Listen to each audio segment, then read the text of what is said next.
नमस्कार दोस्तों, आप सभी दर्शकों को हनुमान जयंती की शुभकामनाएं। कलयुग में इन 5 स्थानों पर उपस्थित है भगवान हनुमान और साक्षात दर्शन हो सकते हैं हनुमान जयंती 6 अप्रैल के दिन। गुरुवार 6 अप्रैल 2023 को भगवान हनुमान का जन्मोत्सव मनाया जाएगा। शास्त्रों के अनुसार हनुमान जी को भगवान राम ने अमर होने का वरदान मिला था। कलयुग में भी हनुमान जी हमारे आपके बीच में हैं। शास्त्रों में, वेदों में भगवान हनुमान को कलयुग का देवता बताया गया है। कहा जाता है कि जो भक्त सच्ची श्रद्धा से हनुमान जी की पूजा करेगा उसे भगवान जरूर दर्शन देंगे, इसलिए इन्हें कलयुग का जीवित या जागृत देवता भी कहा गया है। तुलसीदास जी ने कलयुग में भगवान हनुमान की मौजूदगी का जिक्र भी किया है। तुलसीदास जी ने हनुमान जी की कृपा से ही भगवान राम और लक्ष्मण के दर्शन प्राप्त हुए थे। मान्यता है कि आज कलयुग में इन 5 जगहों पर हनुमान जी साक्षात रूप से मौजूद हैं। एक है गंधमादन पर्वत। इस पर्वत पर कलयुग में हनुमान जी का निवास है। इसके कई सारे सबूत अलग-अलग जगहों पर मिलते हैं। कहा जाता है कई साधु संत ने भी इसी जगह पर जाकर, इसी स्थान पर जाकर अपने प्रिय हनुमान जी की तपस्या की, पूजा की। महर्षि कश्यप ने भी इसी पर्वत पर तपस्या की थी। यह पर्वत कैलाश पर्वत के उत्तर में स्थित है। भगवान श्री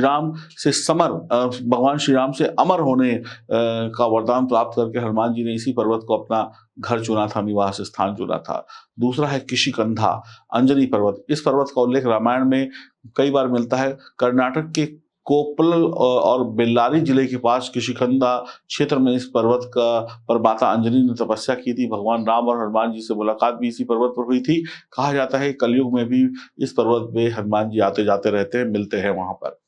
रामायण पाठ में, शास्त्रों में कहा गया है कि जहां भी रामायण का पाठ होगा वहां पर किसी न किसी रूप में भगवान हनुमान उपस्थित होंगे, और इसलिए कई बार ऐसा देखा गया है कि जहां रामायण पाठ होता है वहां पर वानर आ जाते हैं। ऐसा कई बार देखा गया है।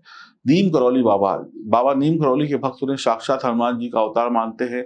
उनके भक्त मानते हैं कि कलयुग में नीम करौली बाबा के रूप में हनुमान जी का जन्म हुआ है। बाबा से जुड़े हुए कई चमत्कार भी हमारे और आपके बीच में हैं।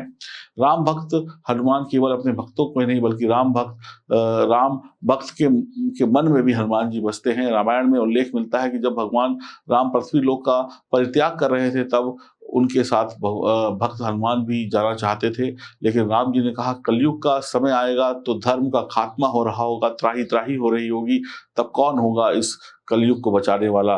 तो राम भक्त हनुमान जी को श्री राम जी ने धरती पर ही छोड़ दिया। कहा भाई आते जाते रहना, हम लोग मुलाकात करते रहेंगे। और इसलिए राम भक्त सदा सदा के लिए हमारे और आपके दिलों में बस गए, इस धरती पर बस गए।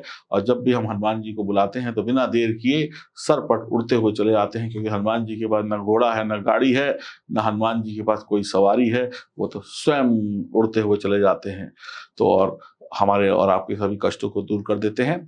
तो हनुमान जयंती पर आप सबको बहुत बहुत शुभकामनाएं। आपका समय मंगलमय हो, हनुमान जी आप पर कृपा बरसाते रहें। नमस्कार।